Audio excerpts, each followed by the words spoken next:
Cortez, I support military takeover. Okay, damputin na ICC Tatay Leong, that's not gonna happen, sabi ni Priscilla Cabilin. You know what, mga palangga? Kaya nga hindi nakakatuwa yung ginagawa nila.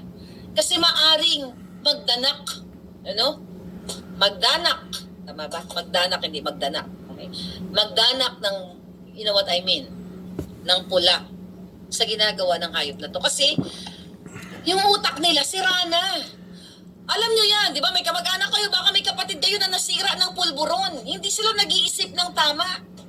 Hindi, wala na silang puso para sa, mayroon pa minsan-minsan, pag nasa katinuan sila. Pero wala, itong pulburonic governor, wala silang puso for you, wala silang empathy, wala silang passion, wala silang pagmamahal para ayusin ang buhay. Ang nasa utak nila ngayon, sa kanilang pulburonic utak, ay magnakaw ng magnakaw, mag-bribe ng mag-bribe, magtanggap ng bribe, hubasin ang pera ng bayan para pambayad nila sa mga kakalaban sa kanila.